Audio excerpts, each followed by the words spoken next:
नमस्कार, स्वागत है आपका। एमवी नेटवर्क देख रहे हैं आप और मैं हूं आपके साथ लता। बुलेटिन की शुरुआत अहम खबर के साथ। राष्ट्रपति द्रौपदी मुर्मू ने अपने अभिभाषण के दौरान मोदी सरकार के 10 साल के कामों का लेखा जोखा भी पेश किया। उन्होंने कहा कि पीएम मोदी की अगुवाई में मौजूदा सरकार ने हर क्षेत्र में शानदार काम किया। देश में 6 दशक के बाद पूर्ण बहुमत वाली स्थिर सरकार बनी है। लोगों ने इस सरकार पर तीसरी बार भरोसा जताया है। लगातार तीसरी बार स्थिर और स्पष्ट बहुमत की सरकार बनाई है।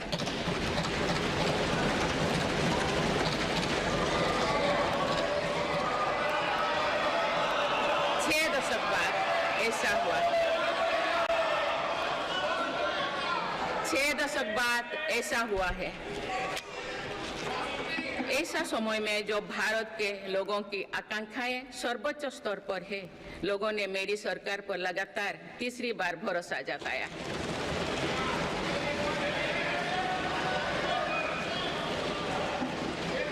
भारत के लोगों को ये पूर्ण विश्वास है कि उनकी आकांक्षाएं सिर्फ मेरी सरकार ही पूरा कर सकती है।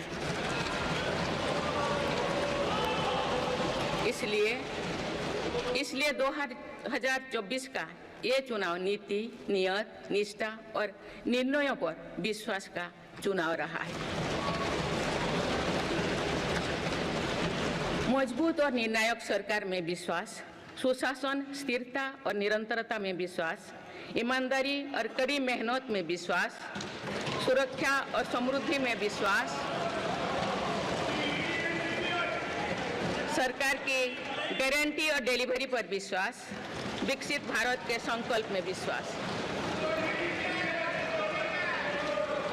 मेरी सरकार ने 10 वर्षों से सेवा और सुशासन का जो मिशन जनाया है, ये उस पर मुहर है। ये जनादेश है कि भारत की विकसित बनाने का काम बिना रुके चलता रहे और भारत अपने लक्ष्यों की प्राप्ति करते रहे। माननीय सदस्यगण, 18वीं लोकसभा कई मायनों में एक ऐतिहासिक लोकसभा है। ये लोकसभा अमृतकाल के शुरुआती वर्षों में गठित हुई है। माननीय सदस्यगण, एक सशक्त भारत के लिए हमारे सैन्य बलों में आधुनिकता जरूरी है। युद्ध की स्थिति में हम सर्वश्रेष्ठ रहे, इसके लिए सेनाओं में रिफॉर्म्स की प्रक्रिया निरंतर जारी रहनी चाहिए। इसी सोच के साथ मेरी सरकार ने बीते 10 वर्षों में डिफेंस सेक्टर आने के कई महत्वपूर्ण कदम उठाए हैं। ऑर्डिनेंस फैक्ट्रीज के रिफॉर्म से डिफेंस सेक्टर को बहुत लाभ हुआ है। 40 से अधिक ऑर्डिनेंस फैक्ट्रीज को 7 निगमों में संगठित करने से उनकी क्षमता और दक्षता दोनों बढ़ी है। ऐसे ही रिफॉर्म्स के कारण भारत आज 1 लाख करोड़ रुपए से अधिक की डिफेंस मैन्युफैक्चरिंग कर रहा है। पिछले एक दशक में हमारे डिफेंस एक्सपोर्ट 18 गुना अधिक होकर 21,000 करोड़ रुपया तक पहुंच चुका है। फिलीपींस के साथ ब्रह्मास मिसाइल का रक्षा सौदा डिफेंस एक्सपोर्ट के क्षेत्र में भारत की पहचान मजबूत कर रहा है। सरकार ने युवाओं और उनके स्टार्टअप्स को बढ़ावा देकर आत्मनिर्भर डिफेंस सेक्टर की मजबूत नींव तैयार की है। मेरी सरकार उत्तर प्रदेश और तमिलनाडु में 2 डिफेंस कॉरिडोर्स भी विकसित कर रही है। हम सभी के लिए एक खुशी की बात है कि पिछले वर्ष हमारी सैन्य जरूरतों की लगभग 70% खरीद भारतीय उद्योगों से ही की गई है। हमारी सेनाओं ने 500 से अधिक सैन्य साजो सामान को विदेशों में नहीं मंगाना तय किया है।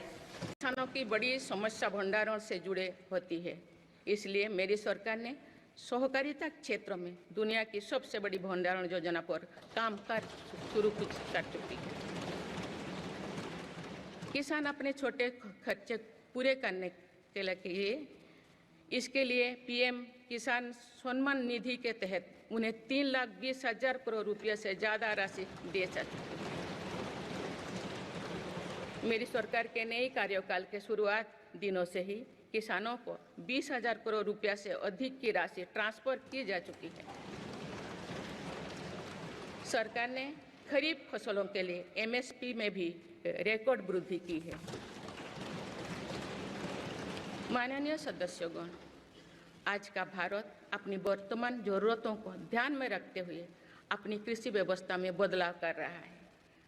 हम ज़्यादा से ज़्यादा आत्मनिर्भर हो और ज़्यादा से ज़्यादा निर्यात से किसानों की आमदनी बढ़े, इस सोच के साथ नीतियाँ बनाई गई है, निर्णय लिए गए हैं। जैसे भारत दलहन और तिलहन में दूसरे देशों पर निर्भरता कम करने के लिए देश के किसानों को हर संभव मदद दे रहे हैं। ग्लोबल मार्केट में किस तरह के फूड प्रोडक्ट की डिमांड ज़्यादा है, इसके आधार पर नई रणनीति बनाई जा रही है। आजकल ऑर्गेनिक उत्पादों को लेकर दुनिया में डिमांड तेजी से बढ़ रही है। भारत के किसानों के पास इस डिमांड को पूरा करने के भरपूर क्षमता है। इसलिए सरकार प्राकृतिक खेती और इससे जुड़ी उत्पादों की सप्लाई चेन को सशक्त कर रही है। ऐसे प्रयासों से किसानों का खेती पर होने वाला खर्च भी कम होगा और उनकी आय भी और बढ़ेगी। माननीय सदस्यगण, आज का भारत दुनिया की चुनौतियां बढ़ाने के लिए नहीं, बल्कि दुनिया को समाधान देने के लिए माना जाता है।